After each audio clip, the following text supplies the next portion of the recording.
Bonjour à toutes, bonjour à tous, et je vous remercie de votre présence, même à distance. Et j'ai le plaisir de vous présenter donc Alain Lernoux.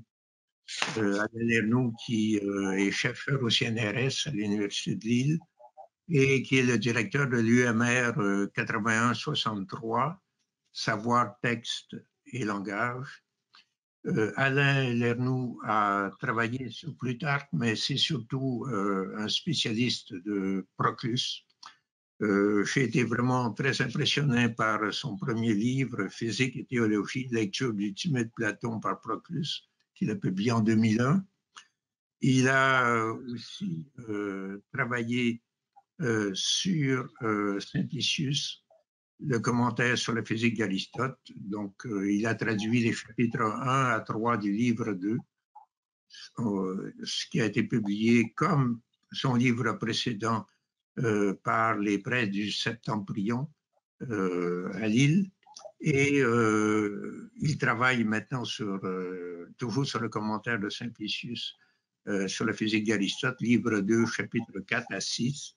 Et surtout, et là j'en suis très heureux, il prépare avec Carlo Steil de Louvain, ou plutôt de Leuven, une nouvelle édition critique avec traduction du commentaire au premier livre des éléments d'Euclide par Proclus. Donc, comme vous le voyez, Alain Lernoux est vraiment un spécialiste de Proclus et aujourd'hui, il nous parlera du commentaire de Proclus sur la République de Platon et le commentaire sur Euclide. Je lui laisse la parole. Merci. Bien, merci beaucoup Luc Brisson, merci beaucoup aussi bien sûr à Pierre Quay et Philippe Hoffman, les trois organisateurs de ce séminaire toujours aussi intéressant, auquel je n'ai pas pu malheureusement, c'est vrai, assister très régulièrement, contrairement à ce qu'a pu dire Pierre Quay. J'ai assisté à quelques séances autant que possible, mais toutes c'est malheureusement difficile. En tout cas, j'assiste à la mienne, évidemment, c'est déjà pas mal, on va dire. Et donc, je vais vous parler alors, non seulement du commentaire sur la République de Platon, mais également sur le commentaire de Proclus sur Euclide. Alors, je vous ai donné quelques éléments de référence bibliographique auxquels chacun pourra se reporter éventuellement, bien sûr, s'il le désire. Et je vais expliquer déjà un peu rapidement pourquoi j'ai pensé que c'était bien de rapprocher ces deux commentaires, d'un côté sur la République et de l'autre sur Euclide. La République de Platon est une source première pour deux doctrines fondamentales du néoplatonisme. En théologie, c'est la doctrine du bien, B majuscule, et en philosophie des mathématiques et de l'âme, les deux étant inséparables, philosophie des mathématiques et philosophie de l'âme ou psychologie, la doctrine de l'âme et des formes mathématiques, comme étant intermédiaire entre le sensible et l'intelligible. La source, et plus exactement les passages sur l'analogie entre le bien et le soleil, et celui sur la ligne, sont donc à la fin du livre 6, pour ces doctrines théologiques, à la fin du livre 6 de la République. Et pour cette doctrine théologique du bien comme principe premier, la République forme un couple avec le Parménide et la doctrine de l'un. Pour ce qui est de la doctrine de l'âme et des formes mathématiques, l'autre source platonicienne majeure à côté de la République est le Timée, et là aussi plus particulièrement le passage consacré à la fabrication de l'âme du monde par le démiurge, qui établit donc, qui construit l'âme à partir de trois types de médiétés mathématiques, arithmétiques, géométriques et harmoniques. Pour ce qui est de la théologie, le commentaire sur la République, appelle à un rapprochement avec celui du Parménide. De la même manière que doctrine du bien et doctrine de l'un, évidemment, ne font qu'une. Et pour ce qui est du statut intermédiaire de l'âme et des formes mathématiques, si on doit rapprocher le commentaire de la République d'un autre commentaire, c'est évidemment le commentaire sur le premier livre des éléments d'Euclide. Et c'est ce commentaire que j'aimerais, d'une certaine manière, mettre en avant.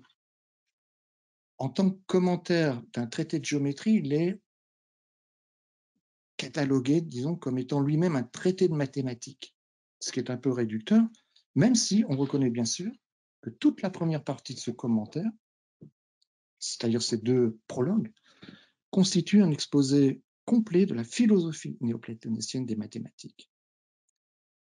Alors, mon hypothèse, pour dire en quelques mots, c'est que le commentaire sur Euclide et celui sur la République se répondent, en ce sens qu'ils livrent fondamentalement une même doctrine. Bien sûr, impossible d'établir une chronologie, de dire lequel des deux, c'est que deux commentaires, celui sur la République ou celui sur Euclide précède l'autre. Sur l'impossibilité de dater le commentaire sur la République, on peut se reporter récemment, disons, l'article Proclus dans le Dictionnaire des philosophes anciens, volume 5b, paru en 2012, si je ne me trompe pas. Mais ces deux commentaires sur la République et sur Euclide, nous pouvons les prendre d'une manière, alors je dis spéculative comme ça, c'est-à-dire c'est pas fondé sur une chronologie objective, comme partageant substantiellement les mêmes thèses en matière de psychologie et de philosophie des mathématiques. Et je dis ça d'autant plus volontiers que c'est une chose, comment dire, reconnue, et je peux m'appuyer ici sur l'autorité d'Alain-Philippe II, qui en 85-86, là vous l'avez dans l'exemplier, dans son introduction au commentaire sur l'Alcibiade de Proclus, écrit « On n'a jamais vu d'évolution doctrinale vraiment claire chez Proclus, qui permettrait de fonder au moins une chronologie relative. » Bon, je vais donc prendre presque exhaustivement tous les passages du commentaire sur Euclide dans lesquels Proclus fait référence, explicitement ou implicitement, à la République de Platon, dans l'idée qu'à l'arrière-plan de ces références à la République, il y a, alors on peut dire idéalement entre guillemets, le commentaire de Proclus sur la République. Encore une fois, on ne peut pas savoir lequel doit être écrit en premier, mais d'une certaine manière, c'est pas gênant, puisqu'on peut considérer qu'on a affaire à une doctrine générale partagée, identifiée également par ces deux commentaires. À noter d'ailleurs que d'une façon générale, Proclus ne se fait jamais dans ses commentaires des références internes, en disant voir dans mon commentaire, par exemple, dans mon commentaire sur le Timée, voire dans mon commentaire sur la République. On ne trouve pas de ce genre de référence interne d'un commentaire à l'autre chez Proclus. On trouve peut-être seulement parfois dans les commentaires et autres textes de Proclus des choses beaucoup plus allusives, c'est-à-dire comme on l'a vu ailleurs ou comme nous l'avons dit ailleurs, etc. Alors j'en viens maintenant proprement au commentaire sur la République, qui, comme on le sait, n'est pas un commentaire linéaire, mais qui se présente sous la forme d'un catalogue de dissertations. Et je vous ai donné ce catalogue sous une forme très sommaire, c'est plus bien sûr comme élément de repérage, les dissertations depuis la première jusqu'à la 16e. Et ensuite, vous avez donc un autre catalogue, cette fois-ci en passant aux commentaires sur Euclide, avec les passages dans lesquels Proclus, dans ce commentaire, sur le premier livre des éléments d'Euclide. Bon, je laisse de côté la question de savoir si Proclus aurait éventuellement commenté ou avait peut-être l'idée de commenter l'ensemble. Ce qui nous reste, c'est le commentaire sur le premier livre d'Euclide, les éléments. Et dans ce commentaire, vous avez donc, je n'ai pas compté exactement le nombre, enfin, vous avez plusieurs fois des références à la République de Platon, des références souvent explicites, c'est-à-dire comme Platon le dit dans la République, mais quelquefois des références simplement comme Platon le dit, mais tout le monde reconnaît derrière la République. Et pour faire la différence, j'ai mis une astérisque. Et donc, vous avez ces passages que j'ai donnés ici sous forme de catalogue, mais qu'on va retrouver dans les passages cités qui viennent ensuite. Il y en a peut-être beaucoup, je vais peut-être pas tous, évidemment, les reprendre, mais avant de les prendre plus en détail un par un, ou enfin, quelques-uns, j'ai 3 remarques rapides à faire sur ce que l'on peut tirer de ce rapprochement entre les dissertations du commentaire sur la République et le catalogue des citations de la République dans le commentaire sur Euclide. La première remarque, c'est que dans la République, comme dans tous les commentaires de Proclus, on a une introduction, en l'occurrence la dissertation 1, avec, là encore, l'énumération, enfin, là encore, comme les autres commentaires, l'énumération des points capitaux, les kephaleia. De manière très pédagogique, Proclus, effectivement, explique, montre quels sont les points importants qu'il faut traiter avant, préalablement à l'explication du texte lui-même. En l'occurrence, un dialogue, quand c'est Platon, ou bien un traité de mathématiques quand c'est Euclide. Et donc, dans la République, on a effectivement un catalogue, mais alors, là, si vous regardez, dans la dissertation numéro 1, le catalogue est assez réduit, franchement, il n'y a que 3 points. Le but, qu'est-ce que le but de la République? Alors, il y a une alternative, soit c'est la justice, soit c'est le meilleur régime politique, et puis, après, une forme de synthèse, typiquement néoplatonicienne, on peut dire, c'est les deux à la fois. Ceci dit, c'est déjà chez Platon, évidemment. L'État et l'âme n'étant jamais que la même chose en grand et en petit. Et puis, deuxième point important, nous dit Proclus, pour l'In Republicam, c'est le genre littéraire. Et dernier et troisième point important, c'est les circonstances extérieures. Donc, bon, je ne sais pas si c'est signifiant, si on peut en tirer quelque chose. Là, pour l'instant, je ne fais qu'un relevé on connaît l'importance de la République et de son livre 6 pour les mathématiques et la philosophie des mathématiques. La deuxième remarque que je voulais faire très rapidement, c'est que dans le commentaire sur Euclide, c'est très majoritairement à des passages de Platon, mais en République 6 et 7, et un peu moins en République 8, que Proclus renvoie dans l'In-Euclidem. Donc, dissertation 11, 12 et 13.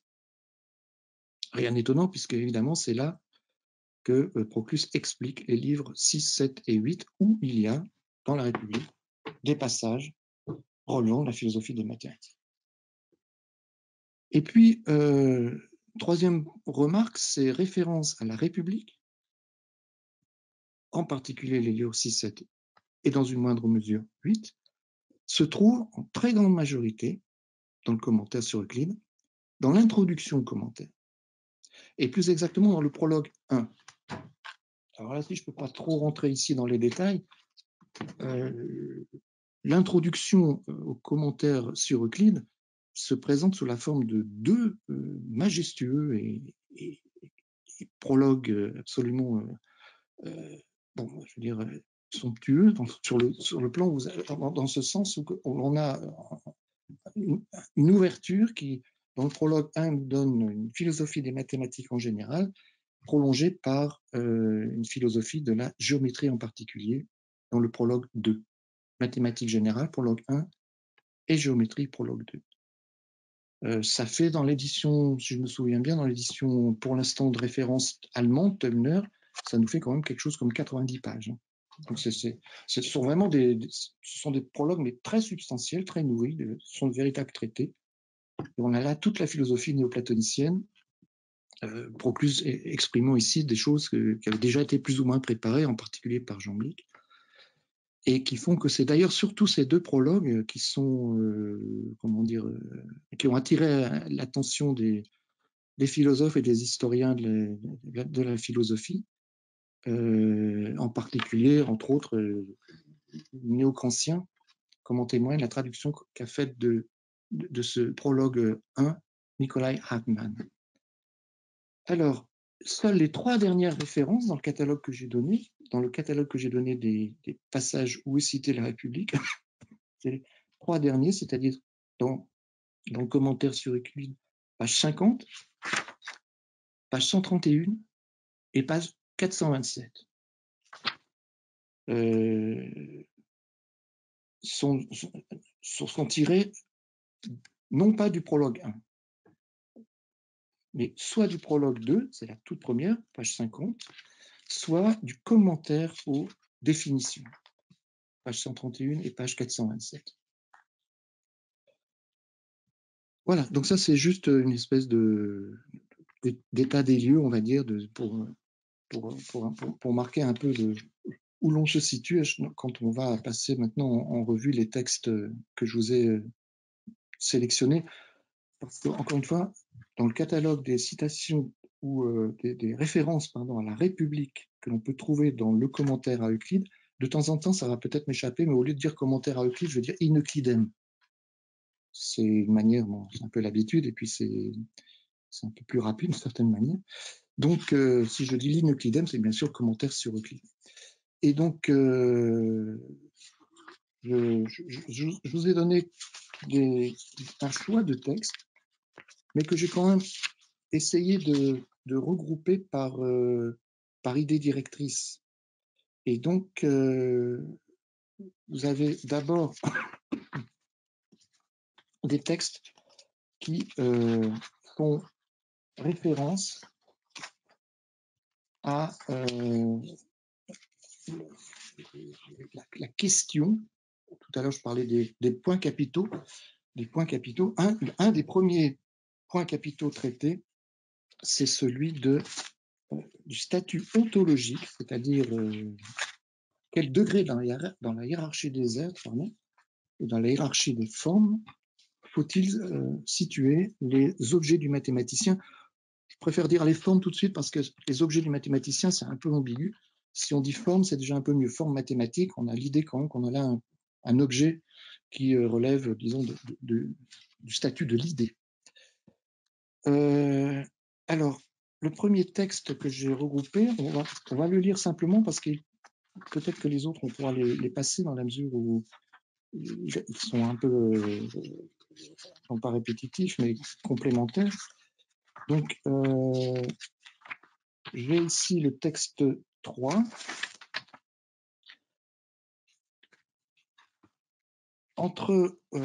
Tiré du prologue numéro 1, et c'est même encore plus précisément, ce sont les premières lignes, c'est la première page du prologue. L'introduction au commentaire sur Euclide commence par ce passage. L'essence mathématique n'appartient ni au tout premier genre, parmi les êtres, ni à ceux qui sont les tout derniers et qui sont divisés dans la matière. Oui, j'ai mis une petite note parce que si vous vous référez à l'édition, pour l'instant encore de référence, à savoir l'édition allemande, il y a un gros problème de texte, Paraten Applen, qui est absolument intraduisible. Et bon, Carlo Steele a corrigé, et je trouve qu'il a bien corrigé, il met Periten Ulen. Donc ça, c'est juste pour vous prévenir un peu, parce que comme vous n'avez pas encore l'édition renouvelée et qui est établie par Carlo Steele actuellement, je peux pas vous la donner. Enfin, non. En tout cas, je vous signale qu'il y a un problème de texte. Periten Ulen. Donc, il faut lire divisé dans la matière, et non pas Paraten Applen, qui ne veut pas dire grand-chose. Mais elle occupe nécessairement l'espace intermédiaire entre les substances sans partie et simples, non composées et indivisibles, et celles qui sont divisibles et sont caractérisées par toutes sortes de compositions et de divisions. D'une part, en effet, les raisonnements qui portent sur cette essence sont toujours identiques, stables et irréfutables, ce qui révèle la supériorité de celle-ci sur les formes qui se trouvent dans la matière. D'autre part, le fait que les appréhensions des formes mathématiques sont discursives, le fait que les arguments ont recours aux dimensions de leurs objets, et le fait de démontrer différentes choses à partir de principes différents. Tout cela confère à cette essence, sous-entendu mathématique, un rang inférieur à la nature indivisible et parfaitement établie en elle-même. C'est la raison pour laquelle Platon aussi, à mon avis, divisait les connaissances des êtres en fonction des substances premières, médianes et dernières. Aux substances indivisibles, il attribuait la connaissance intellective qui contemple les intelligibles par une intuition globale et simple et qui, par son immatérialité, sa pureté, son intuition simple, c'est-à-dire son contact avec les êtres, est supérieur aux autres connaissances. À toutes les substances divisibles, auxquelles il revient d'avoir la nature la plus inférieure et qui sont sensibles, il attribuait l'opinion qui se saisit d'une vérité obscure. Aux substances intermédiaires, comme le sont précisément les espèces de la mathématique, qui viennent après la nature indivisible mais sont établies au-dessus de la nature divisible, il attribuait la pensée discursive. Même si Proclus ne cite pas explicitement la République, tout le monde aura reconnu évidemment ce fameux passage effectivement de la ligne dont il est question à la fin du livre 6 de la République et au début du livre 7 et qui sont traités dans les dissertations 11 et 12 du commentaire sur la République. L'idée directrice est celle d'une correspondance entre les facultés de connaissance et les objets de connaissance. Et le principe qui sous-tend donc notre passage et la doctrine, et pour reprendre effectivement une expression de Dominique O'Meara, the principle of prior simplicity. Toute chose composée de parties dérive son existence d'une réalité simple.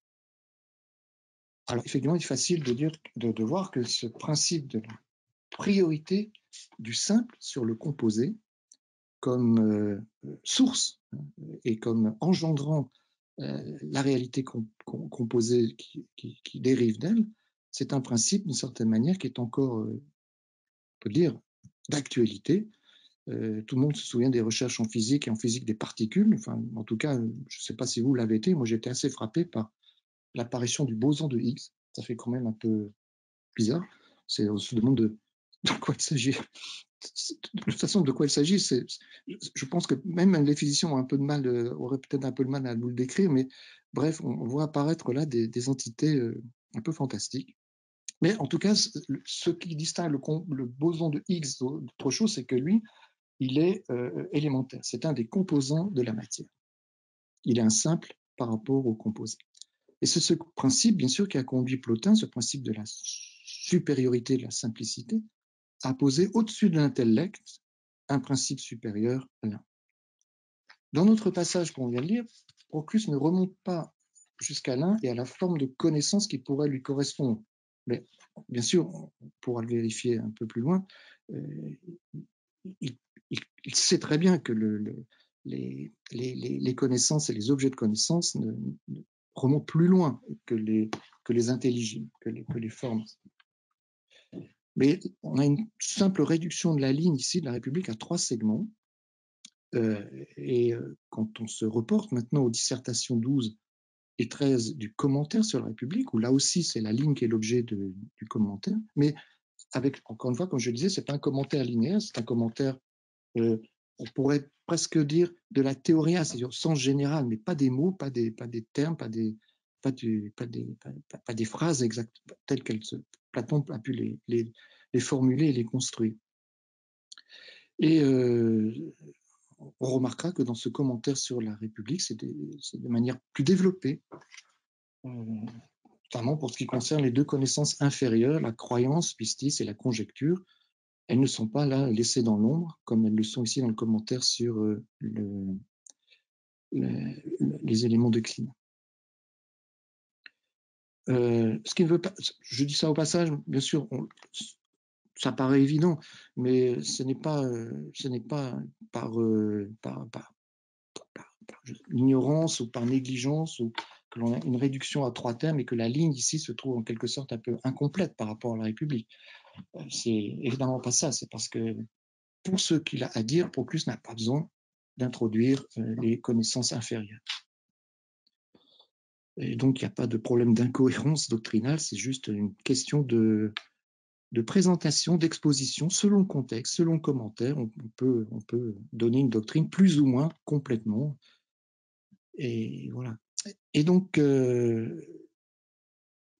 Proclus, ici, dans le commentaire sur Euclide, ne parle pas des simulacres, c'est-à-dire des reflets, par exemple, dans l'eau, des choses visibles, comme un arbre sur une berge. Mais ce qu'il dit et qui peut être intéressant par rapport aux commentaires sur la République, c'est que il introduit la différence entre le triangle dessiné par le géomètre et en le désignant comme étant une copie du triangle en géométrie.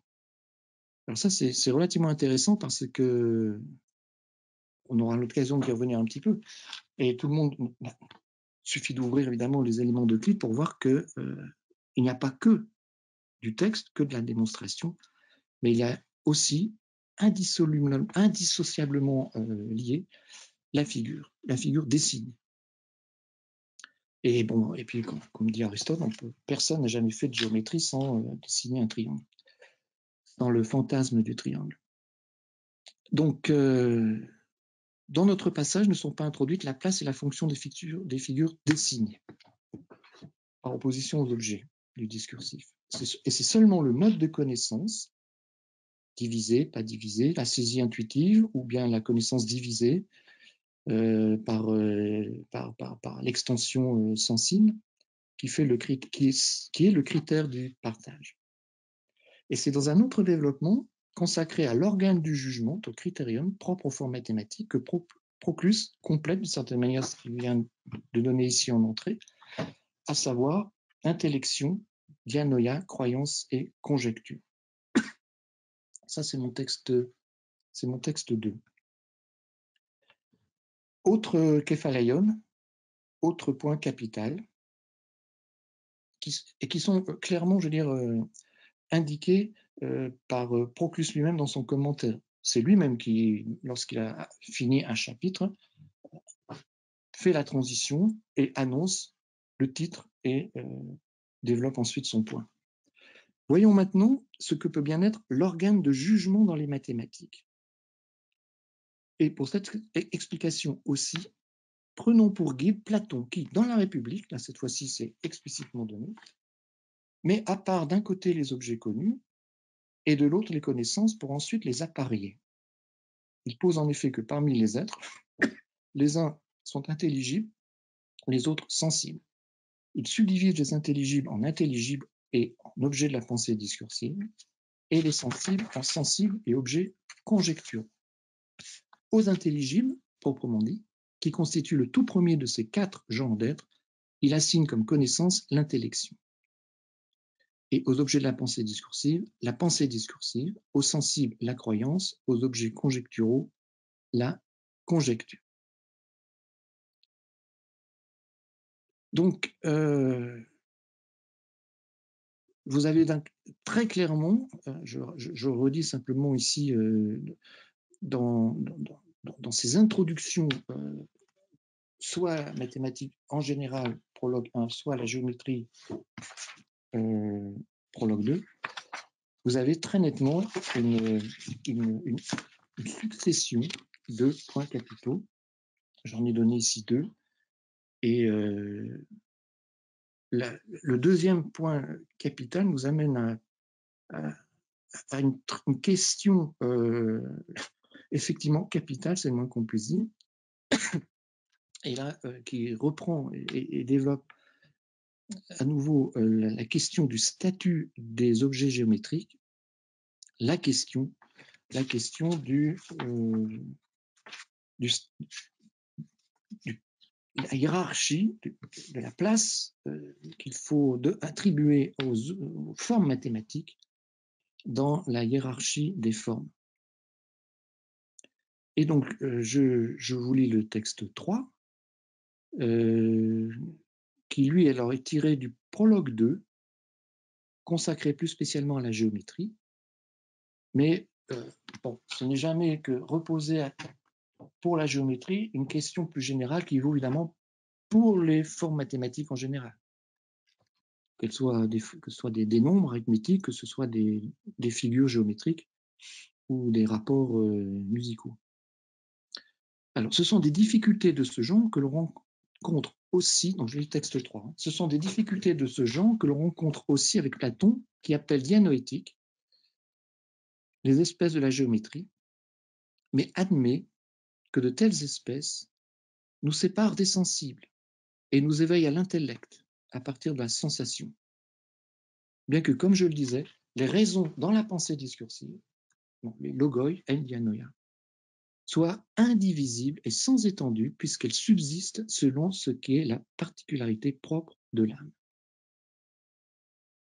Alors, pas de référence explicitement à la République, mais tout le monde, bien sûr, aura reconnu, encore une fois, le fameux passage de la ligne à la fin du livre 6. Et comme je le disais, donc ce texte est tiré, disons, du Képhalaion avec son développement portant sur la question du statut ontologique des objets du géomètre. Et là, comme toujours, je sais pas, je crois pas que pour évidemment entrer dans le détail, ce serait l'objet peut-être même une communication en elle-même à part, mais j'ai donné quelques éléments, disons, de compréhension que je juge essentiels pour ce texte ici. La question, donc, qui est d'ailleurs plus développée que ce simple texte, hein, mais je ne peux pas, encore une fois, reprendre l'ensemble de ce chapitre consacré au statut des objets géométriques, donc prologue 2. La question est donc de savoir si les objets du géomètre, ce sur quoi il travaille, sont des entités abstraites du sensible, c'est-à-dire en gros et à la fois pour Proclus la position d'Aristote, ou si ce sont des formes séparées de la matière. Et pourquoi, dit-il, ce sont des difficultés de ce genre que l'on rencontre aussi avec Platon? C'est parce qu'on a une distinction entre traiter un sujet du point de vue des pragmata et traiter un sujet du point de vue de l'autorité, de ce que dit Platon lui-même. Alors, après avoir considéré après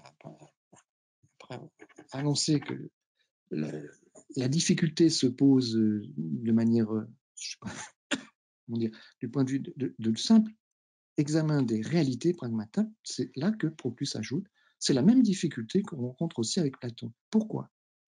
Parce que, certes, Platon appelle dianoétique les espèces de la géométrie. Et j'espère que peut-être il a déjà suffi un tout petit peu d'avoir pris connaissance des deux premiers textes pour comprendre ici que dianoétique, ça veut dire qu'il faut situer les objets du géomètre, les formes du géomètre, sur un plan ontologique, entre les formes, avec un grand F si l'on veut, intelligibles, et les formes immanentes à la matière. Ce sont des formes intermédiaires. Donc c'est ça que ça veut dire dianoétique. Et pour Proclus, dianoétique, ça veut dire aussi que ces formes nous éveillent à l'intellect à partir de la sensation.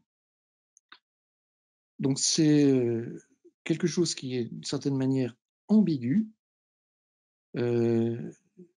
Alors les formes nous éveillent à l'intellect à partir de la sensation. Je reconnais que là, ce serait bien, je ne l'ai pas fait, de mettre au moins une référence à une ligne ou une phrase ou un paragraphe dans Platon qui permettent de justifier que l'on dise que Platon dit que les formes mathématiques nous séparent du sensible à partir de la sensation.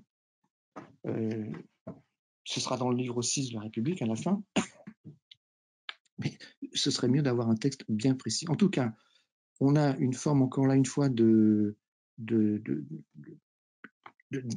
comment dire, d'alternative entre est-ce que les formes mathématiques sont réellement séparées ou bien est-ce qu'elles ne sont pas séparées dans la mesure où c'est à partir de la sensation qu'elles nous séparent. Donc, en tout cas, Proclus réaffirme quand même, bien que, comme je le disais, les raisons dans la pensée discursive soient indivisibles et sans étendue, puisqu'elles subsistent selon ce qui est la particularité propre de l'âme. Ce sont des formes psychiques, ce ne sont pas des formes engagées dans une matière sensible.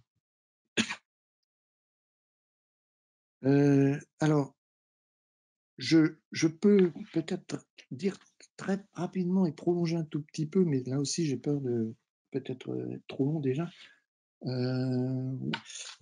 Il y a quand même des choses qui ont été écrites, et je tiens à le dire aussi, la solution, c'est-à-dire comment concilier cette ambiguïté dans le terme dianoïtique, à la fois forme séparée et en même temps forme dans la matière, dans le sensible, à partir desquelles on va remonter vers l'intellect. Cette solution, elle passe par la distinction des trois formes de l'universel, l'antérieur, antérem, postérieur, postrem, et les universaux par abstraction. En grec, proton polon, en tois polosi, epi tois polois. Et pour sortir de la difficulté, de l'aporie, après avoir posé cette distinction, Proclus introduit dans son commentaire, à la suite du texte que je viens de lire, la théorie de l'imagination comme matière intelligible. En gros, je l'indique rapidement, mais évidemment, si on est intéressé, je vous donnerai quelques références pour mieux compléter ces indications très élémentaires. L'âme est donc constituée de formes mathématiques,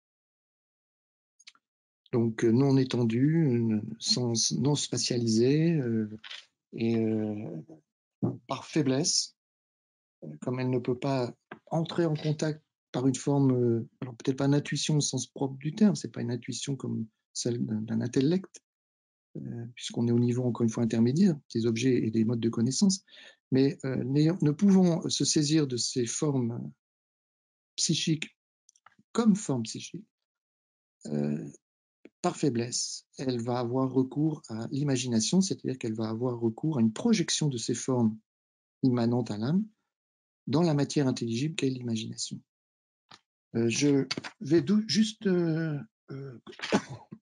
renvoyer ici à un article, enfin, c'est pas exactement un article, mais la première, je pense, la première exposition, la première étude qui donne très clairement, très clairement, toute la combinaison et toute la cohérence de cette doctrine à partir de la distinction des trois formes d'universaux. Vous l'avez donc dans le résumé des conférences de l'EPHE, résumé des conférences, publié par Hoffman en 1992-1993 dans le tome 100, résumé des conférences de l'EPHE. Et ça, c'est pas dans ma bibliographie, donc je le dis un peu en soulignant un peu mieux encore. Ensuite, il y a eu d'autres études qui ont été nourries et qui sont parties de cette première analyse fondamentale pour développer ce point de la réponse au statut ontologique des objets mathématiques. Ils sont premièrement, fondamentalement dianoïtiques, sont des formes psychiques, mais c'est aussi effectivement des formes qui sont déployées dans l'imagination, c'est-à-dire la matière intelligible. Et cet aller-retour entre une saisie des formes en tant que telles psychiques, une projection dans l'imagination pour une remontée vers les formes psychiques que Proclus déploie de manière assez magnifique, il faut le dire. Alors, maintenant, j'ai ici un texte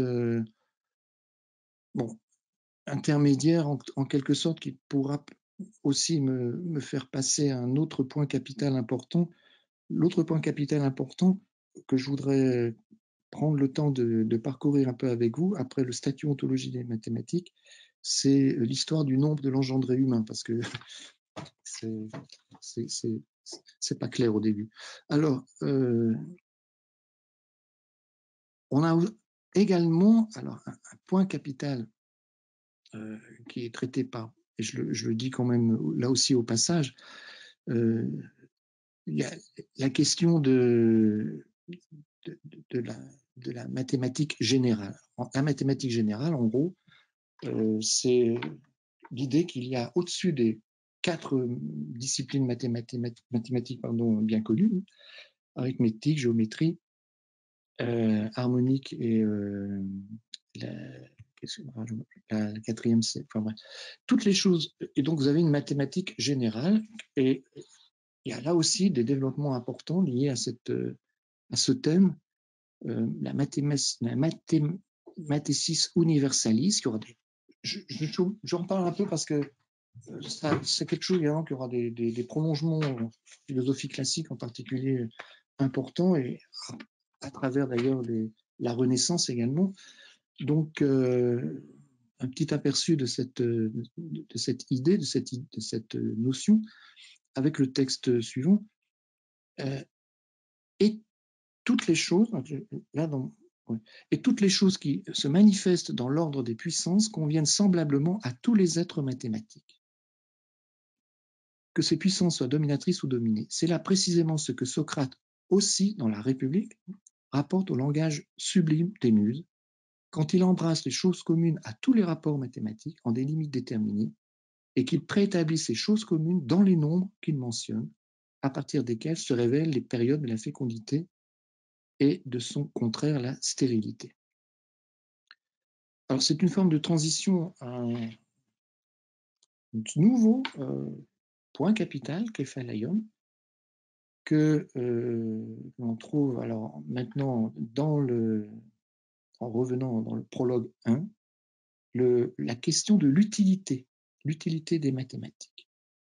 Alors, l'utilité des mathématiques, je n'ai pas tout repris, parce qu'il y a l'utilité des mathématiques d'abord en théologie, mais aussi en politique, en éthique, et encore en d'autres choses d'ailleurs.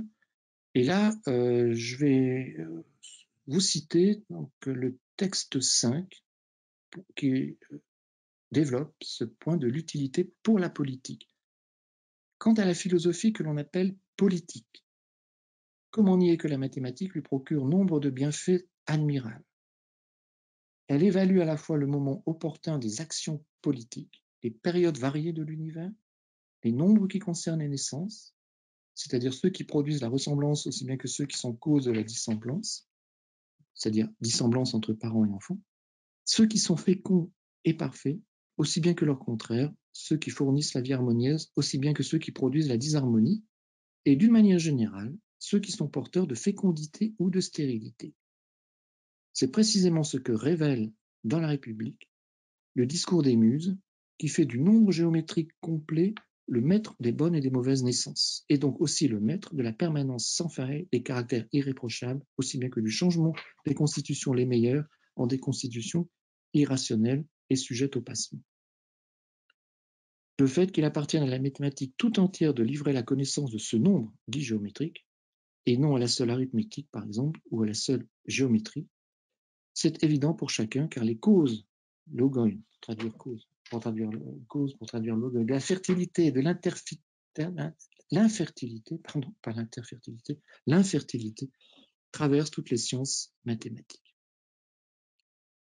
Donc, j'ai voulu quand même amener ce texte, d'abord en lui-même, bien sûr, il est un peu intéressant, c'est pour dire c'est un texte pythagoricien, puisqu'on inscrit toute chose dans le nombre, avec comme une formule un peu presque magique, et on laisse clairement, on établit clairement que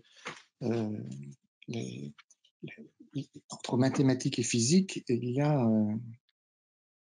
une étroite réciprocité, dans le sens où les mathématiques déterminent le physique. Ça ne veut pas dire, justement, peut-être à la manière pythagoricienne, que les mathématiques sont immanentes, on l'a bien vu tout à l'heure, mais il y a un rapport, disons, de modèle à copie. Et alors, pour l'utilité des mathématiques en éthique, je vais peut-être pour des raisons de temps passer là-dessus, et j'aborde, alors, avec le texte 7, un autre point, là aussi très important, en philosophie des mathématiques, que j'ai appelé les mathématiques purificatrices, et en mettant à côté l'œil de l'âme. Alors, les mathématiques purificatrices, c'est l'idée, et l'œil de l'âme, c'est, disons, l'analogie, une forme d'illustration, mais une image marquante. Donc, texte 7, c'est pourquoi Socrate aussi a dit avec raison dans la République, là encore une fois explicitement, que c'est seulement grâce aux mathématiques que l'œil de l'âme, en effet aveuglé et complètement détérioré par les autres occupations, est ravivé et éveillé à nouveau à la contemplation de l'être, qu'il se détourne des images vers ce qui est vrai,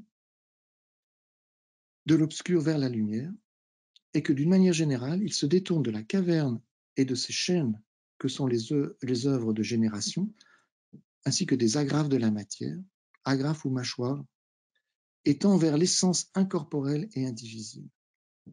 Étant vers l'essence incorporelle et indivisible. Car la beauté et l'ordre qui se trouvent dans les raisons mathématiques et la permanence et la stabilité de leur étude nous rattachent et nous installent parfaitement dans les êtres intelligibles, qui sont toujours stables, toujours resplendissants de la beauté du divin et qui toujours conservent l'ordre qui est le leur les uns par rapport aux autres.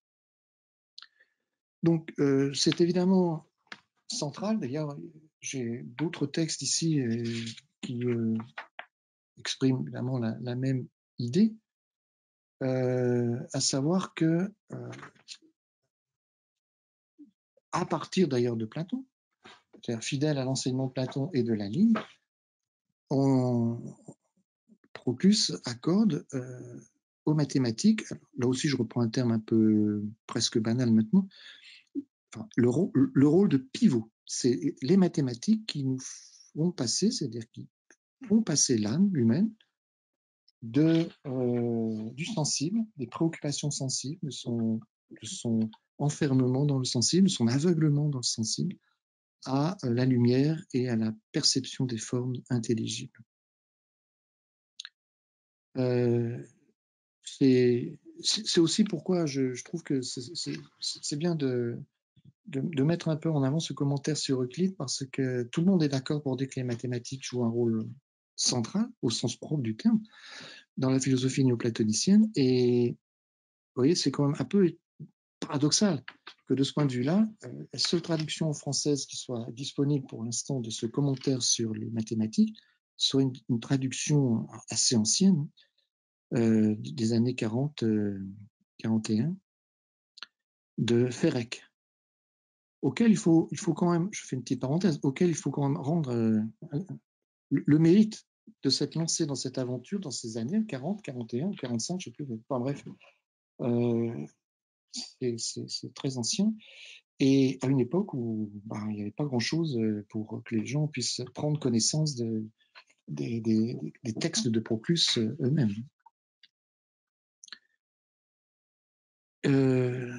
Alors c'est pour ça qu'effectivement ce serait bien, je dis pas ça pour moi, mais ce serait bien que l'on arrive au terme. Ça se fait, ça avance, hein. C'est toujours beaucoup plus long que prévu, mais ça avance et ça va apparaître un jour, cette traduction et édition du commentaire de Proclus sur Euclide. Parce qu'encore une fois, il y a bien sûr les deux prologues dont j'ai parlé. Alors ça, d'une certaine manière, les gens les ont lus, les connaissent un peu, mais il n'y a pas que dans ces deux prologues qu'on a de la philosophie des mathématiques. Ce commentaire ne se réduit pas à un texte technique de mathématiques, même dans les commentaires aux propositions proprement dites. Bon, d'accord, il y a beaucoup de géométrie, il y a tout ce qu'on veut, mais il y a aussi pas mal de philosophie des mathématiques. Alors le texte 8, c'est une espèce de prolongement, de répétition, si on peut dire, enfin, c'est un peu péjoratif, d'éclaircissement sur le texte 7. Je le lis avec vous, mais s'il faut rapporter l'utilité de la mathématique à autre chose qu'elle, c'est à la connaissance intellective qu'il faut rapporter l'utile qui provient d'elle. La mathématique dirige en effet nos pas vers cette connaissance et nous prépare à elle en purifiant l'œil de notre âme et en nous débarrassant des obstacles que les sensations opposent à la connaissance des êtres éternels. Donc, je ne sais pas si je dois vraiment lire les autres textes, c'est-à-dire le texte 9, avec là aussi l'utilisation du mot grec purifier purification. La purification, c'est central évidemment pour les néoplatoniciens de manière générale, mais déjà évidemment pour Platon. Et on connaît bien tous ces textes médio-platoniciens, enfin certains textes qui nous sont conservés, et puis où on souligne le problème que l'âme humaine, plongée dans le sensible, elle rencontre quand elle veut penser les formes, c'est-à-dire qu'elle est tellement plongée dans le sensible qu'elle ne peut pas se débarrasser d'une représentation, disons, figurée et associée au sensible. Donc, les mathématiques nous purifient et préparent l'accès à une connaissance supérieure. Le texte 10, je pense que comme c'est exactement la même chose, sauf que, non, je vais quand même le lire parce qu'il y a quelque chose d'important qui apparaît là, que j'avais déjà donné un peu rapidement, mais qui peut-être en le répétant sera rendu un peu plus clair. Donc je vais le lire aussi. Les sensations, hein, l'attache, donc l'attache c'est bien sûr l'âme humaine, en effet aux choses divisées, les représentations la remplissent de formes mouvantes, et les désirs la détournent vers la vie soumise aux affects. Tout ce qui est divisé, donc tout ce qui est de l'ordre du sensible, nous empêche de nous convertir vers nous-mêmes. Alors ça, c'est important, parce que tout à l'heure, on avait remarqué que les formes mathématiques, ce sont des formes psychiques. Il faut situer sur un plan intermédiaire entre l'intelligible et le sensible. Et la mathématique, ou les mathématiques en général, nous préparent effectivement à remonter, comme on l'a vu, vers les formes avec un grand F, intelligibles, et vers l'intellection au sens fort du terme. Mais il y a une étape intermédiaire qui est de nous convertir vers nous-mêmes. Pourquoi? Parce que nous-mêmes, qu'est-ce que c'est si ce n'est les formes mathématiques dont l'âme humaine est composée? Formes mathématiques, c'est-à-dire formes psychiques, séparées des formes engagées dans la matière. Donc, nous empêche de nous convertir vers nous-mêmes. Toute chose qu'on se représente trouble la connaissance exempte de représentation. Et tout ce qui est affect est un obstacle à notre activité impassible. La connaissance exempte de représentation. Aristote aurait dit c'est pas possible. On peut pas penser le triangle sans avoir l'image du triangle, sans le fantasme. Et lorsque nous débarrassons la pensée discursive de ces obstacles, alors nous pouvons par elle connaître les raisons qui sont en elle, l'âme, être savant en acte et projeter une connaissance substantielle. Mais si l'on est enchaîné et qu'on tient fermé l'œil de l'âme, on n'atteint jamais la perfection pour laquelle nous sommes faits.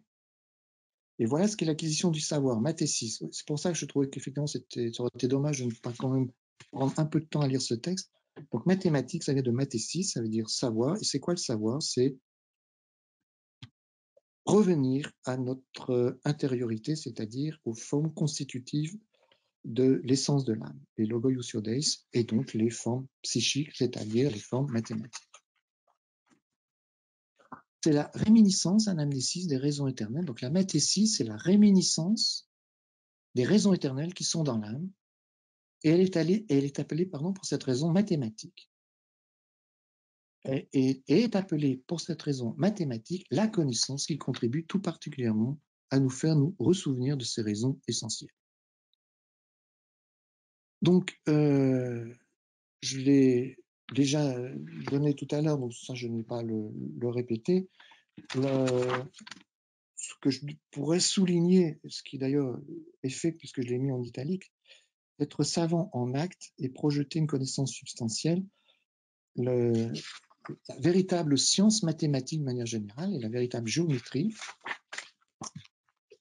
implique un dépassement des raisonnements discursifs et un dépassement du raisonnement à l'aide des formes du géomètre, non seulement des formes évidemment tracées sur le sable ou sur une ardoise ou pour nous sur un tableau, mais des formes même simplement représentées, comme je disais tout à l'heure, dans la matière intelligible que l'imagination. La véritable connaissance, être savant en acte, c'est s'unir de manière un peu analogique à une forme d'intellection, au triangle en soi, c'est-à-dire au triangle en tant que forme psychique.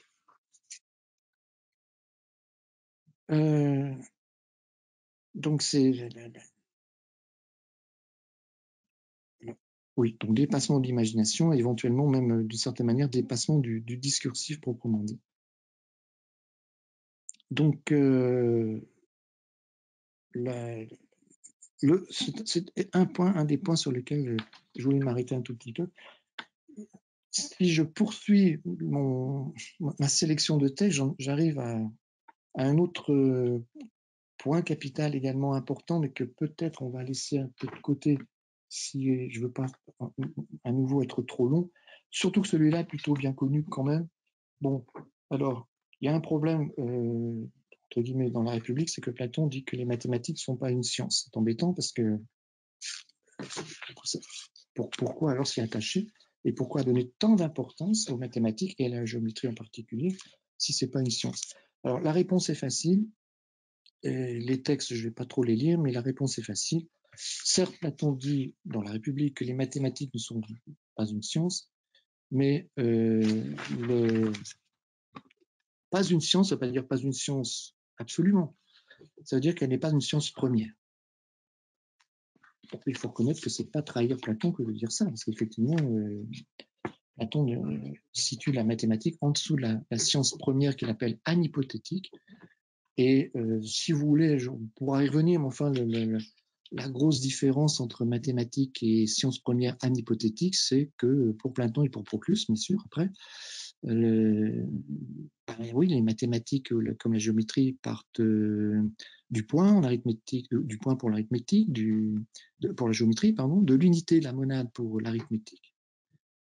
Et de là développent leur démonstration en descendant depuis les principes jusqu'aux conclusions.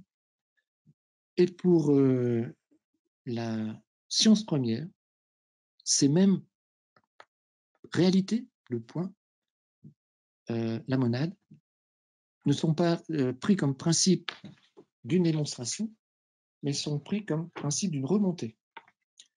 C'est ce que dit Platon quand il dit que le dialecticien prend ces principes comme réellement hypothèses et remonte jusqu'à l'hypothétique, si bien que de manière un peu, comment dire, là aussi très intéressante. Les hypothèses sont d'une certaine manière anéanties en tant qu'hypothèses, puisqu'elles sont fondées. À partir du moment où vous êtes remonté jusqu'à l'un, vous pouvez les fonder sur l'un et réduire ce statut d'hypothèse, mais en les prenant pour hypothèse au sens propre du terme. Enfin, je ne vais pas développer cette espèce de jeu sur le mot hypothèse à partir de la science anhypothétique dans la République. Cette distinction, là aussi tout à fait conforme à ce que dit Platon dans la République, est largement encore développée avec un texte 13, la dialectique comme couronnement des sciences, Srinkos. Là aussi, si vous voulez, vous aurez peut-être plus le temps de lire ça tranquillement chez vous, à la maison. Là, il n'y a pas de grosse surprise.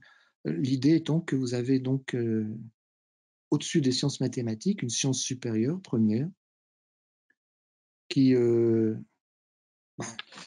la particularité d'être celle qui engendre les sciences inférieures.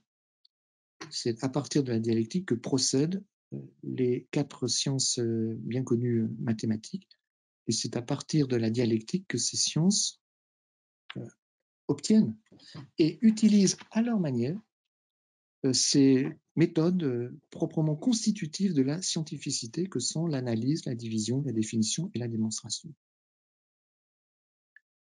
Voilà. Donc là, je pense que je vais avancer un tout petit peu pour en arriver. Non, alors les sciences mathématiques inférieures, oui, bon, j'ai voulu le mettre parce que Proclus, comment dire, parcourt absolument tous les degrés depuis. Là, on vient de remonter jusqu'à la science première, mais il tient en compte aussi quand même, et il ne laisse pas complètement dans l'ombre les mathématiques et les sciences inférieures comme la canonique, par exemple. Et j'en reviens alors à ce que j'appelle le morceau peut-être le plus, comment dire, le plus problématique dans la République de Platon, ou en tout cas qui a été très longtemps problématique dans la République de Platon, c'est le fameux passage sur ce que on a déjà un peu survolé tout à l'heure, le fameux passage sur le nombre engendré humain. Le nombre engendré humain par opposition au nombre engendré divin qui est le nombre du monde entier, et là, le nombre du genre humain, Platon le définit alors, dans la République, mais cette fois-ci, c'est pas le livre 6 ni 7, c'est la République 8. Je vous ai donné le texte. C'est le numéro 16. Pour la génération humaine, c'est le plus petit ensemble numérique dans lequel des élévations à la seconde et à la troisième puissance, enveloppant en 3 intervalles 4 termes. C'est moi qui les mets en italique. En 3 intervalles, j'enveloppe 4 termes, formés de facteurs semblables et dissemblables. En nombre croissant et décroissant, font apparaître tous les éléments dans une convenance mutuelle selon des expressions rationnelles. Avec ces éléments, le pitmen du rapport épitrique conjugué au facteur 5 produit 2 harmonies s'il est élevé à la troisième puissance. L'une également égale, c'est 100 pris autant de fois. L'autre est formé de 2 nombres. L'autre à facteurs égaux. L'autre à facteurs inégaux. C'est-à-dire, d'une part, alors le c'est-à-dire peut faire sourire, parce que, bon, honnêtement, j'ai du mal à comprendre, évidemment, mais vous allez voir, heureusement, Proclus a arrivé. Mais là, franchement, c'est quand même assez énigmatique. Et l'expression c'est-à-dire, on va se dire, ça, il va nous expliquer. Bon, alors voilà. C'est-à-dire, d'une part, 100 carrés des diagonales rationnelles de 5, chacun diminue de 1, ou des diagonales irrationnelles, chacun diminue de 2. D'autre part, 100 cubes du nombre 3. Voilà. Ouais, ça peut faire sourire parce que c'est assez incroyable, je veux dire, d'être aussi, oui, encore une fois, énigmatique. Hermétique, c'est cet ensemble numérique susceptible de représentation géométrique, je comprends qu'on ait besoin d'images, qui possède une telle vertu. Bon. Donc c'est un passage, alors là, vous avez, je crois, dans l'exemplier, c'est un passage qui, alors, je reprends Bernard Vitrac en 90. 90, Bernard Vitrac, donc bien sûr, ça, vous savez, c'est celui qui a édité une traduction des livres d'Euclide. Et voilà ce qu'il nous dit de ce passage de Platon dans la République. Cet extrait a suscité un nombre considérable de commentaires embarrassés. Mais la publication récente du commentaire de Proclus a permis de résoudre cette énigme et de confirmer l'hypothèse selon laquelle, dans cette mention des diagonales, il y avait une allusion aux nombres latéraux et diagonaux. Alors, effectivement, 90, c'est 30 ans, non? Mais quand Bernard Vitrac parle du commentaire sur la République, en disant que ça a été l'occasion de trouver une clé, le commentaire sur la République, là vous l'avez dans les abréviations tout au début, dans la première page, il a été publié par Kroll en 1900-1903. C'est effectivement quand même très tardif par rapport au texte de Platon lui-même. Hein. 1900-1903, c'est grâce à Kroll, son commentaire, et puis peut-être aussi quand même aussi aux traductions de Festugère, qui nous ont donné accès à ces textes de Proclus, que l'on a pu éclairer ce texte énigmatique de Platon, comme je disais tout à l'heure. Et donc, quel est ce texte de Proclus? Il est donné comme texte 17. C'est le texte 17 qui, quand les gens ont pris connaissance, quand les savants qui s'intéressaient à la République de Platon et à des problèmes mathématiques, même si vous voyez, alors là aussi, c'est encore une fois, certes, c'est de la mathématique un peu, comment dire, dure, technique. Hein, on vient de lire le passage dans Platon, mais en même temps, c'est absolument pas complètement séparé de la philosophie des mathématiques, puisque c'est encore une fois un texte qui détermine ce qu'est le nombre de la génération humaine.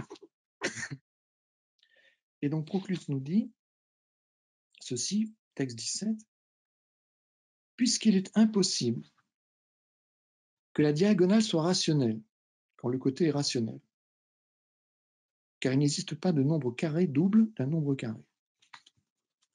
Et c'est d'ailleurs cette constatation qui a fait apparaître l'existence des grandeurs incommensurables.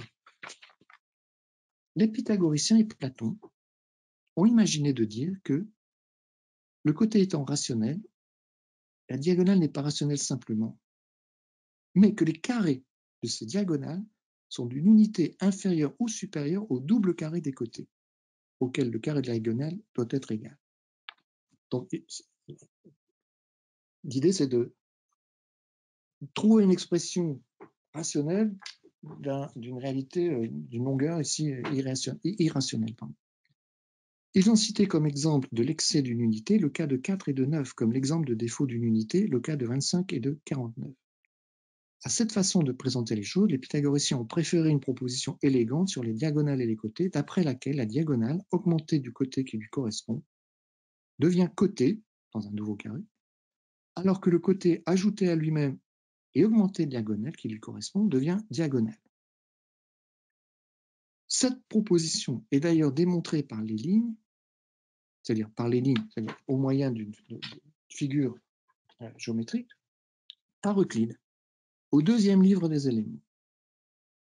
Si une ligne droite, et donc Proclus de citer la proposition 10 du livre 2 des éléments d'Euclide, si une ligne droite est coupée en deux parties égales et qu'à une certaine droite lui soit ajoutée, en alignement, la somme des carrés décrits respectivement sur la droite entière avec la droite ajoutée et sur la droite ajoutée, donc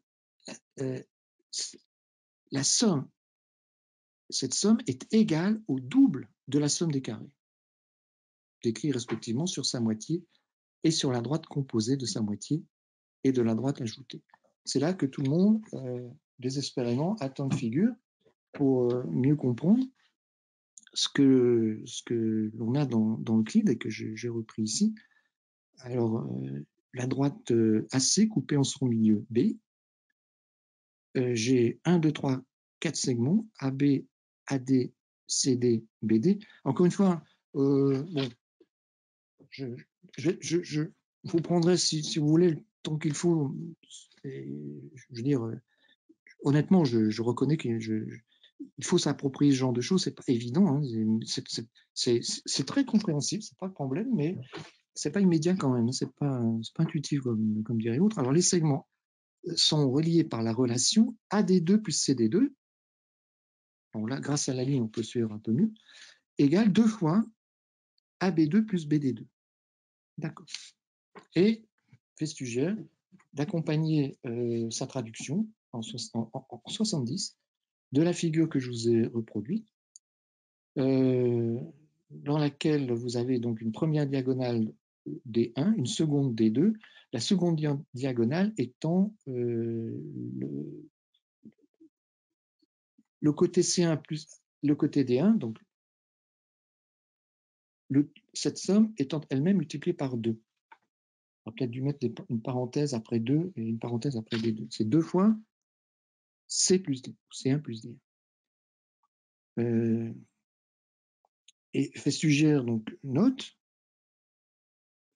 parce que là aussi on sent le besoin quand même d'une petite explication, en retranchant de cette égalité CD2 égale 2 fois AD2, qui exprime que CD est la diagonale du carré construit sur AB.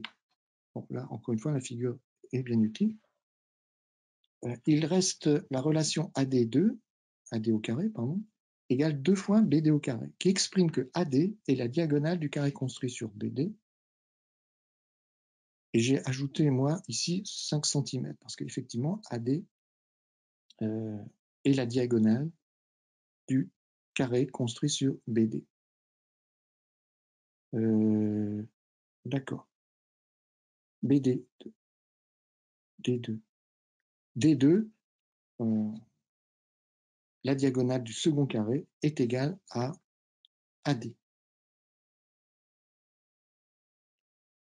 Bon, on a donc formé à partir d'un premier carré de côté C1. Alors là, dans mon exemplier, j'ai pas mis en indice le petit 1. Il faut corriger. À partir d'un premier carré de côté C1 et de diagonale D1, on a construit un second carré. Un second carré de côté C2 qui est égal, le côté C2 est égal à C1, le côté plus la première diagonale, le côté du premier carré plus la première diagonale. Et de diagonale D2 qui est, elle, est égale à 2 fois la somme du côté plus la diagonale. En poursuivant les opérations, on peut déduire de ce deuxième carré un troisième. De côté C2 égale C2 plus D2. Et avec comme D2 ayant valeur de 2 fois C2 plus D2, et ainsi de suite indéfiniment. Voilà. Alors déjà la note de Festuger était précieuse, mais j'ai pu quand même bénéficier très largement de l'ouvrage de Maurice Cavin que je vous ai donné aussi dans la bibliographie, donc l'irrationalité dans les mathématiques grecques, magnifique ouvrage, franchement c'est prodigieux, qui est très très très très, je veux dire, éclairant, et qui lui aussi d'ailleurs, comme Bernard Vitrac, l'ouvrage il est paru en 1998. On a beaucoup mentionné les presses universitaires du Septentrion, parce que c'est vrai que c'est là où j'ai pu publier les quelques livres que j'ai produits, mais c'est aussi aux presses universitaires du Septentrion qui a été finalement publié, parce que c'est quand même beaucoup plus tard après la thèse elle-même qui a été soutenue, je ne sais plus, dans les années 80, je crois, la thèse de Maurice Cavin, grâce au opus universitaire du Septentrion, on a maintenant lisible cette thèse magnifique. Et donc, je m'en suis beaucoup aidé. Donc, sur l'irrationalité, parce qu'effectivement, là, ce que je viens de dire dans ces deux derniers textes, eh bien, ce sont des textes qui relèvent du problème de l'irrationalité, ici l'irrationalité de droite. Alors, Proclus attribue à Pythagore, on vient de le lire, la découverte de l'irrationalité de droite, c'est-à-dire une droite rationnelle étant donnée, donc c'est-à-dire une droite mesurée par un nombre entier. Une autre droite rapportée à celle-ci est qualifiée d'irrationnelle incommensurable, c'est-à-dire que le rapport entre ces deux droites ne peut être exprimé par un nombre entier. Exemple célèbre, le nombre pi. Pi, je me suis permis de l'ajouter parce que, honnêtement, après, là je le sais bien sûr, mais je dois dire au tout début, quand j'ai découvert le nombre pi, comme tout le monde peut-être il y a longtemps, je ne savais pas que ça venait du périmétros. Je disais bêtement le nombre pi. Le rapport, c'est-à-dire le nombre qui exprime le rapport de la circonférence d'un cercle à son diamètre, si le diamètre est qu'à 1, ça c'est un nombre entier, c'est une longueur rationnelle, le diamètre, la circonférence, par contre, rapportée à son diamètre, ne vous donne pas de valeur entière, ce n'est pas un nombre entier. Donc alors, nous avons appris 1, 14, 16, pour simplifier, sinon c'est 1, 14, 59 et indéfiniment. Je crois que les mathématiciens disent indéfiniment et non pas infiniment. Indéfiniment prolongé. Ou encore la diagonale d'un carré, au côté de ce carré, c'est-à-dire le rapport de l'hypoténuse à un triangle rectangle isocèle de côté 1, sa valeur est racine de 2, c'est-à-dire 1, 41, 42, et ainsi de suite, enfin, indéfiniment. Et c'est à cela que fait allusion. On l'avait lu là tout à l'heure, mais je vais le reprendre quand même. Dans la citation dans la note explicative de Festuger, cette figure qu'il avait donnée comme explication elle-même du texte de Proclus, Festuger disait donc, et ainsi de suite, indéfiniment. C'est comme ça qu'il faut le comprendre. C'est comme le nombre pi ou la racine carrée de 2. Et pour approcher, pour donner une valeur approximative du rapport par exemple, de l'hypoténuse au carré d'un triangle rectangle isocèle, il y a, entre autres procédés, celui dit des nombres latéraux et diagonaux. Et c'est ce procédé qui est décrit déjà avant Proclus dans son commentaire dans la République, avec le texte qu'on a lu tout à l'heure. C'est ce procédé qui est décrit par Proclus et que l'on, d'une certaine manière, trouve déjà aussi dans Platon. Et j'ai voulu, donner à partir de Théon, de Proclus et de Maurice Calin le mécanisme, si on peut dire, de production de ces valeurs approximatives pour rendre commensurables ou rationnelles des grandeurs irrationnelles. L'idée, c'est de partir, donc là aussi, hein, si ça vous intéresse, vous aurez toujours un peu l'occasion de vous y reporter. On part du rapport principiel 1 sur 1. Alors, entre parenthèses, c'est le rapport principiel 1 sur 1, c'est emprunté aux stoïciens, ça. Et donc, avec un côté, à qui on peut donner l'appellation de A, et puis une diagonale D. Et donc, j'ai d'abord un premier point de départ, côté égale 1, diagonale égale 1. Et ensuite, on va faire la même opération plusieurs fois. On va commencer par A1, c'est-à-dire A côté 1 et D diagonale 1. Je prends le côté auquel j'ajoute la diagonale et mon côté devient 2. C'est plus le côté A égale 1, mais le côté devient A égale 2. Et après avoir pris le côté et ajouté la diagonale, je prends la diagonale et j'ajoute 2 fois le côté. Et là, j'ai une diagonale 3. Ensuite, je mets au carré côté et diagonale, donc j'ai 4 et 9. Et je me rends compte que 9, c'est égal à 8 plus 1, c'est-à-dire 2 fois le côté au carré plus 1. Donc la diagonale au carré peut être exprimée sous cette forme d'équation. D au carré égale 2 fois le côté au carré plus 1. Et puis je vais recommencer à partir de mes valeurs 2 et 3, 2 pour le carré, 3 pour la diagonale. J'obtiens à ce moment-là un côté de longueur 5, une diagonale de longueur 7. Je fais la même chose. Je mets le côté et la diagonale au carré. Et je me rends compte, si on peut dire, que la diagonale au carré, cette fois 7,49, c'est le double du carré du côté. Le carré, c'est 5 fois 5, 25. Le double, c'est 50, moins 1. Et si je recommence, là, on ne va pas le faire, mais si je recommence systématiquement en prenant à chaque fois les valeurs obtenues pour le côté d'un côté et la diagonale de l'autre, je vais avoir en alternance des expressions rationnelles de ma diagonale avec un en excès ou avec un en défaut, mais de manière très régulière, et ce, effectivement, indéfinie. Voilà ce que j'ai trouvé. Oh, pardon, excusez-moi. Il y a Siri qui veut me parler, mais je n'ai rien demandé.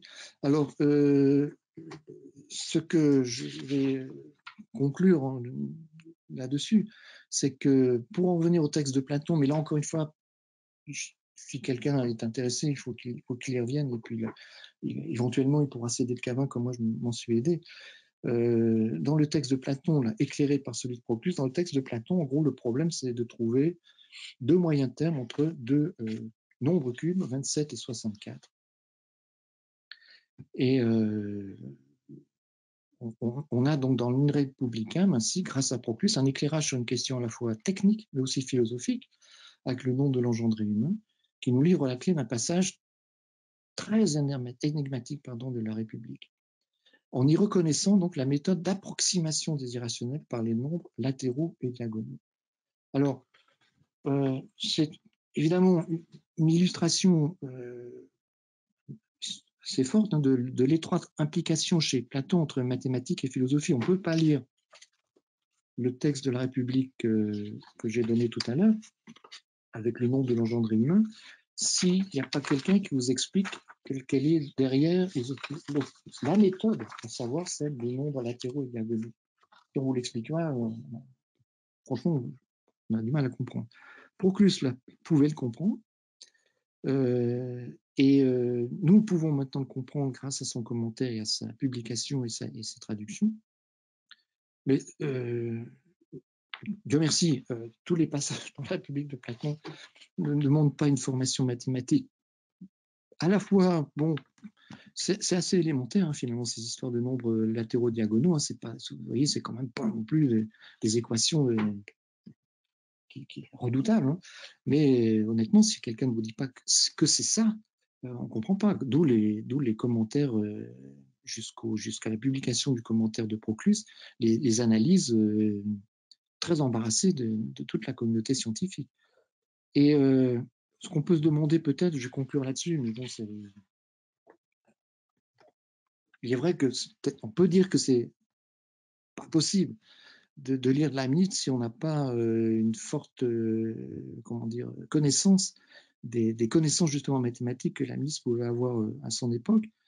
D'une certaine manière, à l'échelle de ce petit extrait de la République, on voit effectivement qu'il est peut-être difficile de lire Platon sans être armé sur le plan mathématique. Donc, je m'arrête là. Je vous remercie de votre attention, comme toujours, et comme j'espère que j'ai été relativement clair malgré ces passages un petit peu rapides sur les textes que j'ai pu vous donner. Merci beaucoup. J'ai terminé, Luc. Oui, donc je vous remercie beaucoup pour cette communication si savante et je pense que vous avez eu le bon réflexe de mettre en parallèle le commentaire sur la République et le commentaire sur le premier livre des éléments d'Euclide. Donc ça vous a permis de prendre position sur deux points essentiels. Le premier, c'est le statut des mathématiques et de la géométrie, et notamment le fameux passage sur la ligne où les mathématiques sont en quelque sorte le moyen de passer du sensible à l'intelligible. Et donc ça, c'est le premier élément important de votre communication. Donc, ça permet de prendre position sur la situation, sur la façon par Platon de situer les mathématiques entre le sensible et l'intelligible. Le deuxième point qui m'a beaucoup intéressé, c'est le fameux passage sur le nombre nuptial, donc qui est livre 8, 546 B. Donc ce nombre nuptial, comme vous l'avez montré, doit être interprété dans le cadre de la réflexion des mathématiciens grecs sur les rationalités. C'est d'ailleurs ce que Cavin essaie de montrer et j'ai fait un résumé dans l'annexe 18 de mon Platon, les œuvres complètes de Platon. Mais je pense que ce passage sur le nombre nuptial est vraiment très important d'un point de vue biologique jusqu'à un certain point et surtout d'un point de vue politique.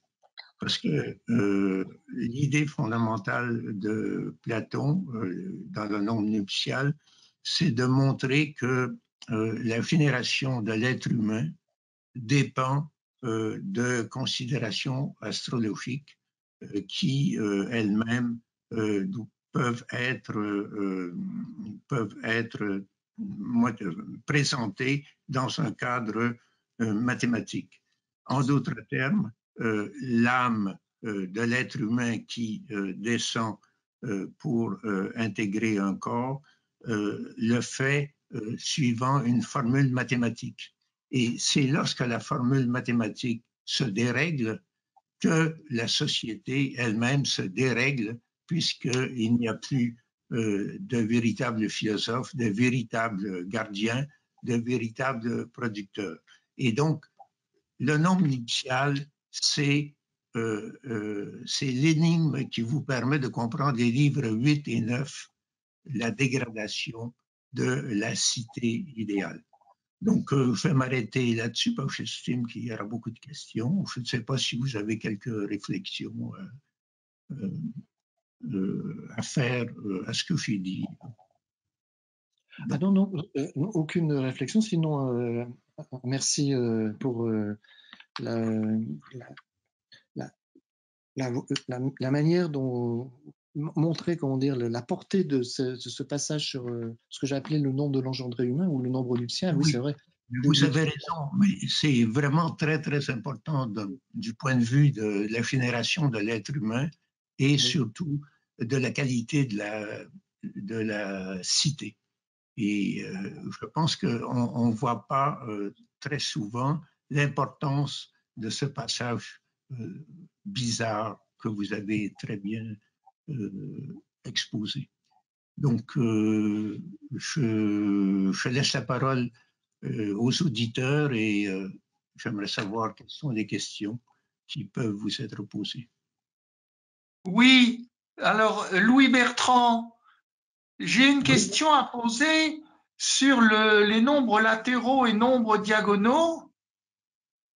Je ne comprends pas quelle est la figure dont le côté fait 1 et dont la diagonale fait 1. Serait-ce un losange? Oh, là, je ne peux pas vous répondre exactement. Oui, c'est ce qu'on appelle le point de départ de, comment dire, de cette construction des nombres diagonaux à partir d'un premier rapport principiel ou séminal, 1-1.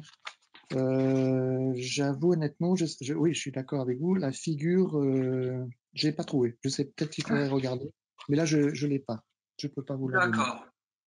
D'accord. Oh, excusez-moi, mais merci pour la question parce qu'effectivement, c'est quelque chose qu'il faut faire. Autre question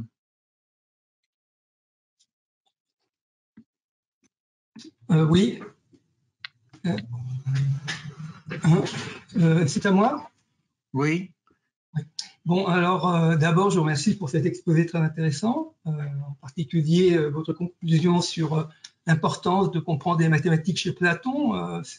On a bien d'autres endroits où c'est essentiel. Le théâtre, sur lequel on a travaillé avec le Brisson, le Chimay, etc. Alors, je voudrais essayer de répondre un peu à la question précédente, à savoir le 1 et 1. En fait, il n'y a pas de figure où la diagonale est égale à 1. Le problème, c'est bien que ce qu'a fait Cavin est absolument extraordinaire, je suis tout à fait d'accord. Sa manière d'introduire les nombres latéraux et diagonaux, je pense, n'est pas vraiment tout à fait compréhensible. On a l'impression qu'un miracle qui se passe et ça marche très bien. En fait, si on regarde les choses du point de vue des Grecs, c'est-à-dire du point de vue géométrique, c'est-à-dire l'arithmétique vue d'un point de vue géométrique, et ça c'est extrêmement important. Peut-être ça répond même à un certain nombre de questions qui sont posées par la phrase énigmatique d'Aristote prétendant que Platon considérait l'existence de droites atomiques, indivisibles. Donc, si on représente ça au moyen des carrés, le résultat des nombres diagonaux et latéraux est trivial.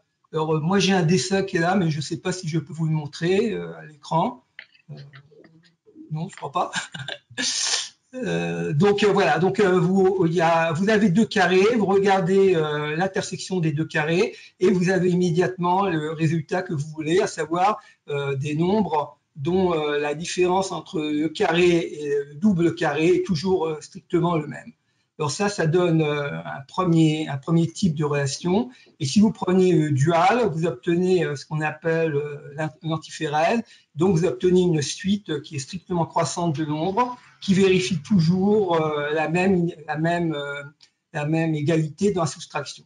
Et comme ces nombres sont de plus en plus grands, effectivement, vous obtenez une approximation qui est de plus en plus précise de la valeur de racine de 2. Voilà, donc ça c'était juste un petit aparté, puisque j'avais travaillé un petit peu sur l'antiférèse et que c'est important effectivement dans le cadre de Platon. J'aurais également une question plus précise sur Proclus lui-même, qui est la suivante.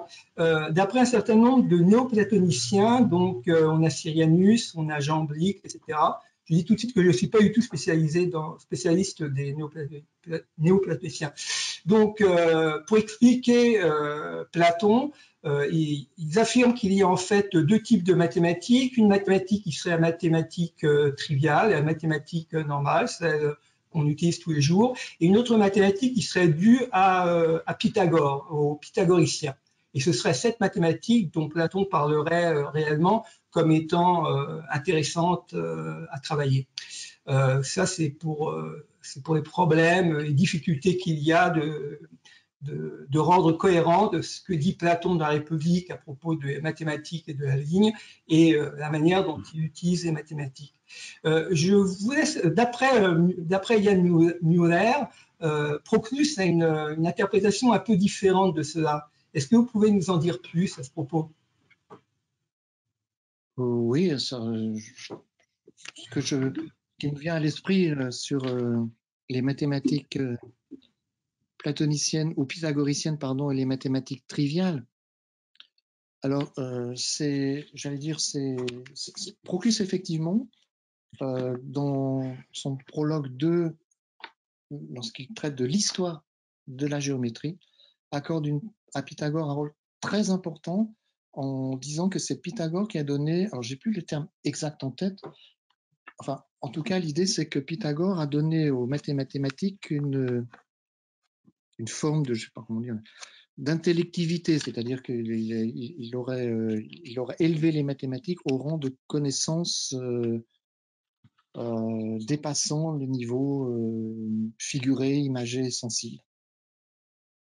Et c'est comme ça que j'interprète la différence entre les mathématiques, à partir de Proclus, la différence entre les mathématiques triviales et les mathématiques pythagoriciennes. D'une certaine manière, ce sont les mêmes, c'est-à-dire, si vous voulez, comment dire, si par mathématiques triviales on entend les éléments d'Euclide, bon, c'est trivial dans la mesure où Euclide nous fait des démonstrations, ce qui s'appuie sur des figures, mais tout le commentaire de Proclus est franchement inspiré par l'idée de montrer comment Euclide fait des mathématiques dans l'esprit de Platon. Pour Proclus, Euclide est un platonicien, il fait partie de la secte platonicienne, et tout ce qu'il dit sur le rôle qu'a rappelé Luc Brisson, le pivot des mathématiques permettant de faire passer du sensible à l'intelligible, tout ça, il l'attribue aussi à Euclide. Et il attribue très nettement, très clairement au traité d'Euclide, au traité de géométrie d'Euclide, la vertu de nous faire passer du sensible à l'intelligible, y compris dans les... Enfin, y compris, hein, comme Euclide, c'est d'abord des définitions, puis des axiomes, et puis après des postulats, et puis après l'enchaînement des propositions. Donc, mais Proclus n'a jamais trop de mal, d'une certaine manière, à montrer comment, par exemple, dans la définition, je sais pas, du triangle, de la droite, du cercle surtout, du cercle, on a ici derrière en fait un enseignement théologique. Oui. Donc c'est ça la différence, si vous voulez, entre les mathématiques triviales, c'est-à-dire si on en reste d'une certaine manière à la lettre d'Euclide, mais en fait, dans Euclide, pour Proclus, il y a beaucoup plus que de la simple géométrie. Je ne sais pas si j'ai répondu à votre question.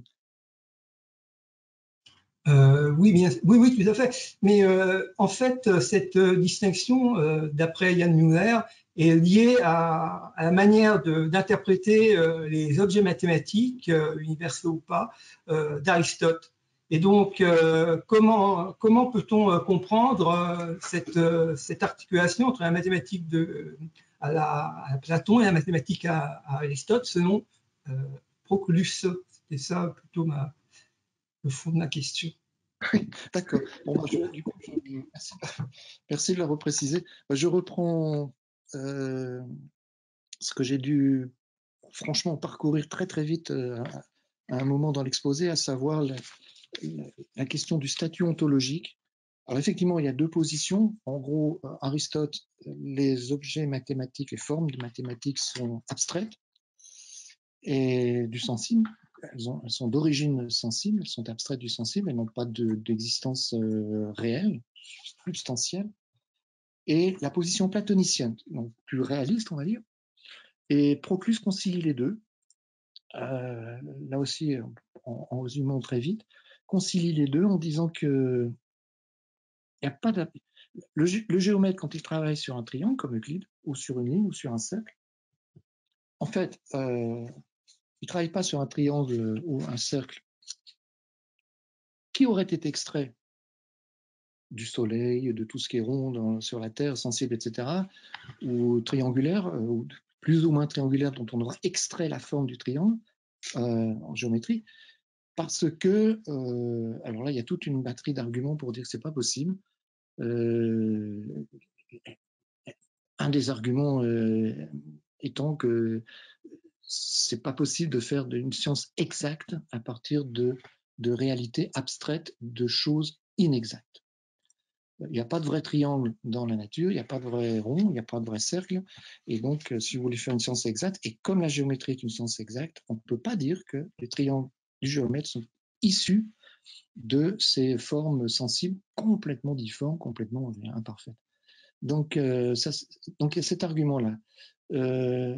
Par contre, alors ce que dit Proclus, c'est que il y a certes une forme de déploiement et donc de mise en matière, d'extension, de spatialisation, mais pas dans la matière sensible. En tout cas, si possible, pas dans la matière sensible, mais dans la matière intelligible. C'est le fameux développement, le fameux développement sur l'imagination comme matière intelligible. Mais l'objet premier, et là on revient à la question de l'objet premier ou les deux types de géométrie, le véritable objet du géomètre et ce à quoi il doit remonter, c'est un peu, je crois que c'est donné dans un de mes textes ici, ce à quoi le géomètre doit remonter à partir du triangle qu'il a donc sous forme imagée en lui, c'est ce triangle que j'appelle psychique, c'est-à-dire ce triangle comme forme constitutive de la substance de l'âme, donc immatérielle. Oui. Alors maintenant, quelquefois, même raisonner sur un triangle dans la matière intelligible qu'est l'imagination, c'est peut-être pas donné à tout le monde non plus. Alors, bon, Syrianus l'expose aussi dans son commentaire sur Aristote, on peut avoir recours au triangle dessiné dans le sable. Mais évidemment, il ne faut surtout pas en rester là. Si on veut être le véritable géomètre et être véritablement savant en acte. Pour ça, j'avais souligné l'expression savant en acte tout à l'heure. Donc, vous voyez, c'est pas un compromis, c'est une espèce de réconciliation, certes, entre d'un côté la nécessité pour le géomètre d'avoir quelque chose sur quoi s'appuyer. Moi, le premier, vous aussi, j'imagine, hein, je n'ai jamais pu faire de géométrie, même élémentaire, sans faire un dessin, évidemment. Mais en même temps, affirmant la thèse platonicienne que l'objet, le triangle, c'est d'abord la forme psychique absolument immatérielle. Et voilà, c'était ça que je voulais dire. Là aussi, je ne sais pas si j'ai encore une fois bien répondu à votre question comme ça. Oui, c'était tout à fait intéressant. J'aurais bien d'autres questions, mais ça, c'est, je crois, la difficulté de parler des mathématiques dans ce cadre-là. Je ne voudrais surtout pas monopoliser la parole. Non, ben je sais que ça pourrait faire l'objet de nombreux développements encore, et je j'ai essayé de ne pas terminer trop tard exprès, mais bon, on n'aura jamais assez de temps pour... Bien sûr. Oui. Donc, encore une ou deux questions. Oui. Oui. Bonjour. Vous m'entendez? Oui. Merci beaucoup. Je vais essayer d'être clair et concis. Bon, j'ai deux questions, une question sur les nombres et une question sur l'œil de l'âme. Alors mon intérêt principal c'est sur Eros, donc ça sera toujours en lien avec. Mais bon, j'ai pas lu malheureusement le commentaire de la République encore, mais j'ai pas encore fini sur le Timée. Donc vos réponses m'intéresseraient beaucoup si vous avez des éclaircissements. Donc les premières questions, comme il en a déjà été, ça a déjà été mentionné par Luc Bresson, le nombre nuptial. Je voulais savoir. Bon, il y a le passage dans le d'Isis et Osiris de Plutarque que ce triangle 3, 4, 5 avec l'hypoténuse en 5 est identifié au triptyque Osiris, Isis, Horus, et donc avec la génération du monde, mais aussi avec la triade Poros, Peña, Eros. Donc la diagonale ou l'hypoténuse serait assimilée à Eros chez Plutarque. Je voulais savoir si chez Proclus, il y aurait une certaine allégorie de ce type-là, d'autant que dans l'annexe mentionnée par Luc Brisson tout à l'heure, il relève le fait que chez Amélus, c'est cité par Proclus d'ailleurs, le 3, enfin, ce qui correspondrait chez Plutarque à Osiris, serait la descente de l'âme dans le monde. Le 4 serait d'une certaine façon la quête d'Isis pour reconstituer les fragments et pour réunifier l'âme, pour l'élever vers l'intelligible. Et le 5 serait la remontée de l'âme, si j'ai bien compris. Donc là, de nouveau, on aurait une certaine forme par la diagonale, d'image, peut-être, mathématique, je ne sais pas comment dire exactement, de l'aspiration philosophique vers l'intelligible. Voilà. Et de façon plus générale, la numérologie pythagoricienne, de laquelle semble dépendre très fortement Proclus, via Jamblique sans doute, via peut-être même Plutarque, en fait, c'est ça ma question justement. Si je me rappelle bien, identifie très fortement les nombres impairs, donc le 3 par exemple, à des nombres masculins qui sont très fertiles. Donc il y a votre texte 5 sur la fertilité, la fécondité, la stérilité, parce que les nombres impairs peuvent produire des nombres impairs et pairs, contrairement aux nombres pairs qui eux seraient, alors je ne sais pas s'ils seraient stériles, mais en tout cas ils seraient doués d'une fécondité moindre. Si je me rappelle bien, Proclus, dans la veine pythagoricienne, les assimilerait plutôt à des nombres féminins, et qui aurait besoin justement de l'ensemencement, pour ainsi dire, des nombres masculins. Et donc, de nouveau, on aurait, est-ce que le nombre de l'engendré, le nombre nuptial, serait la réunion de ces deux, et à ce moment donné, ça me ferait penser chez Proclus, en tout cas, à cette androgynie d'Eros entre le masculin impair et le féminin pair. Enfin, pour dire très vite. Voilà, mais la question de la stérilité de la fécondité m'intéresserait de ce point de vue-là. Et enfin, dernière question sur l'œil de l'âme. Ça, c'est le texte 7, l'œil de l'âme. De la même façon, oui, voilà. Donc, Proclus dit, et tout votre exposé a consisté à montrer, si je ne me trompe pas, que les mathématiques servent, dans la ligne du livre 6 de la République, à nous élever, à élever notre âme à partir des sensibles jusqu'aux intelligibles. Et donc, il dit, les mathématiques, c'est le texte 7, éveillent l'œil de l'âme qui a été aveuglé par les sensations, la sorcellerie du sensible, etc., pour remonter vers l'intelligible. Et là, de nouveau, ça me fait penser par exemple au traité 50 de Plotin où il y a eu précisément cette identification, cette assimilation en tout cas entre Eros et Orasis, et la vision de l'âme. Quel est pour vous exactement cet œil de l'âme?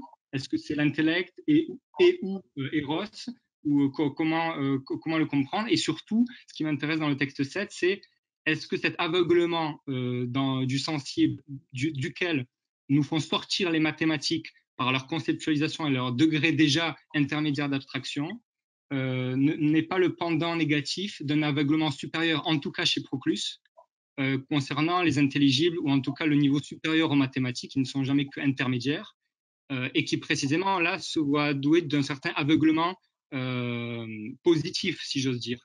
et c'est l'éros orphique anomatos, c'est-à-dire la vision non-voyante, enfin la non-vision, mais la non-vision au sens positif cette fois-ci. Voilà, donc ça serait mes 3 questions, les 2 premières sur les nombres et la deuxième sur l'œil de l'âme. Merci beaucoup. En tout cas.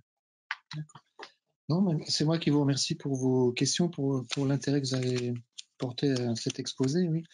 Là aussi, on ne pourra pas développer beaucoup, faute de temps, mais sur les, comment dire, les rapports modèle-copie que Proclus peut établir à partir des formes géométriques, en montrant combien celles-ci sont des images de formes intelligibles, de réalités divines, transcendantes. Oui, alors là, il y en a beaucoup. L'une des plus, enfin, je prends un exemple le plus caractéristique, si on peut dire, mais c'est pas le seul, hein, c'est le cercle. Le cercle, c'est l'image de l'intellect, la perfection, etc. Avec son centre, son diamètre, sa circonférence. Et là, il y a une très belle page aussi, c'est sûr, sur l'intellect et son analogone, si l'on peut dire, géométrique avec le cercle. Alors pour l'œil de l'âme, oui, bah je pense que vous avez raison, effectivement. L'œil de l'âme, c'est l'organe qui permet, alors, non pas de voir comme l'œil sensible les réalités visibles, mais les réalités intelligibles. Et d'une manière générale, alors c'est pas forcément l'intellect au sens très étroit du terme, avec comment dire, un accès une saisie toute simple des formes proprement intelligibles, avec un grand F, les formes premières, les formes paradigmatiques, celles au-dessus desquelles il n'y a rien qui soit justement modèle. Mais c'est l'œil de l'âme qui vous permet de prendre contact avec des formes intelligibles. Les formes intelligibles, c'est au sens large les formes psychiques et les formes premières. J'appelle les formes premières les formes intelligibles. Oui. Et alors après, la dernière question, là, j'ai un peu oublié, c'est quoi? C'est je l'avais noté pourtant.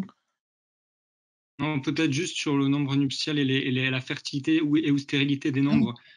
La distinction entre nombre impair, pair et le rapport avec le nombre engendré. Voilà, si vous pouvez. Alors, précisément par rapport au nombre dit de l'engendré humain, je n'ai pas, non, pas dans le texte de la République ou dans le commentaire, mais l'idée qu'il puisse y avoir, comment dire, là aussi des rapprochements entre nombre impair, nombre pair et caractère masculin, caractère féminin. Oui, alors ça c'est archi classique, et ça remonte effectivement, ça remonte au premier commentaire et aux traditions platoniciennes en général, hein, médio-platoniciennes aussi. Et puis toute cette littérature arithmologique, oui. Oui, bien sûr. Là, il n'y a pas d'originalité proprement dite. C'est pas lui qui a inventé ça, en tout cas, bien sûr. Donc, merci pour vos questions. Une autre question très courte, et ensuite Pierre fera la conclusion. Oui, merci Luc. Françoise Monnoyeur, j'aimerais vous poser une question concernant le statut de l'irrationnel et du rationnel. Il m'a semblé que vous expliquiez que face aux difficultés que représente l'incommensurabilité de la diagonale, les Grecs essayaient de résoudre le problème, de trouver un cheminement pour retrouver la voie de la rationalité. Oui. Et donc, bon, vous avez évoqué le nombre pi. Alors, quel est le statut? Parce que bon, alors on trouve quelque chose. On a trouvé ce nombre pi. Quel est le statut de ce nombre pi pour les Grecs ou pour nous? Comment est-ce qu'on doit l'interpréter par rapport à ce cheminement pour justement surmonter les difficultés qui sont liées à l'irrationnel? Alors, est-ce que c'est une solution? Est-ce que c'est c'est un nombre irrationnel parce qu'il ne finit pas, il est indéfini, mais d'une autre manière, est-ce que le fait d'avoir trouvé ce nombre pi, c'est une forme de rationalisation? Enfin, j'aimerais savoir ce que vous en pensez quand vous parlez de ce domptage de l'irrationnel, essayer pour les mathématiciens grecs d'exprimer justement l'incommensurabilité en retrouvant une manière d'exprimer le rationnel, d'exprimer l'irrationnel par le rationnel. Il y a tout un cheminement. Oui, ce que je comprends, mais peut-être ce que je comprends, c'est que on arrive donc par une solution à établir une équation, tout simplement. Alors, le modèle, c'est l'hypoténuse par rapport au côté du carré. C'est un carré de 2. La valeur de l'hypoténuse, c'est racine carrée de 2. Et donc, il y a une équation. Bon, là, c'est comme ça que j'ai compris. Je pense que les Grecs avaient effectivement trouvé une manière d'exprimer sous forme rationnelle l'irrationnel. Mais vous avez raison. On ne pourra jamais rendre l'hypoténuse commensurable de toute façon. Mais c'est mieux d'avoir au moins cette équation, et je pense que c'est ça qui pouvait permettre quand même d'aligner ensuite d'autres opérations. Voilà, donc c'est la rationalité retrouvée par le nombre. Une forme de rationalité, oui, à travers l'équation. Oui, l'irrationalité venait des lignes de la géométrie. Oui, et c'est en construisant des carrés, c'est-à-dire vous construisez un carré sur l'hypoténuse, vous construisez. Alors ça, par exemple, c'est sur le triangle scalène, le fameux, j'en ai pas parlé, c'est dans mon exemplier, mais le triangle scalène rectangle, 3, 4, 5, je prends l'hypoténuse 5, je mets au carré 25, et je trouve que 25, c'est le carré de 3, c'est-à-dire un des côtés, plus le carré de 4, l'autre côté. 9 plus 16. Et donc là, vous avez une magnifique équation qui rend, entre guillemets, enfin oui, qui rend exprimable, commensurable, la diagonale aux côtés, en passant par la construction des carrés. Oui. Et là, les mondes. Oui, voilà. Donc, oui. Oui, par les nombres. Oui, c'est vrai, oui. Ça me semble très intéressant du point de vue du passage entre l'arithmétique et la géométrie. Mais ça, par rapport à la rationalité et l'irrationnel. Oui, bien sûr, mais ça, alors là, moi, je suis encore très intéressé, mais j'ai un peu du mal à maîtriser un peu. Mais toute cette magie des nombres et des proportions, ça commence dans le timé avec la fabrication de l'âme du monde. Hein. Et là, vous pouvez aussi vous aider des commentaires, des grands commentaires sur le timé de Taylor et Cornford en particulier. Et là, vous allez avoir de magnifiques successions d'engendrements, de nombres, de proportions, etc. Moi, c'est fascinant. Hein. Oui, oui.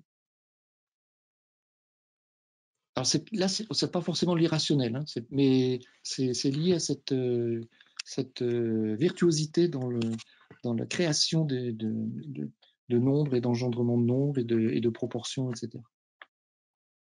Non, moi aussi, je trouve ça.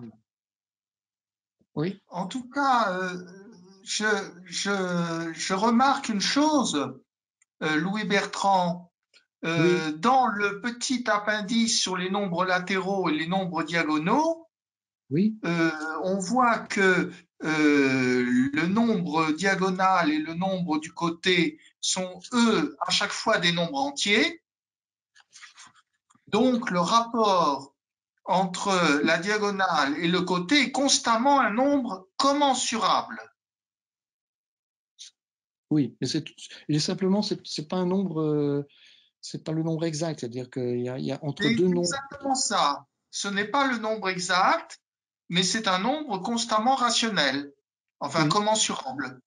Oui, vous avez raison, ben oui, bien sûr. Donc, sur le plan géométrique, je me demande à quoi ça correspond. Oui, si ça correspond, si vous voulez, vous avez déjà Festuger avait fait un schéma là, que j'ai reproduit, mais le mieux c'est que je vous reporte à Cavin là, parce que c'est pas la peine que je résume maintenant. Ah oui, d'accord. pas possible. Donc avant, il a écrit une bonne trentaine de pages au moins là-dessus, donc et qui C'est sont un effectivement. article. Non, c'est le livre que vous avez dans la bibliographie, c'est l'irrationalité dans les mathématiques grecques jusqu'à Euclide. D'accord. Merci. Pas de rien.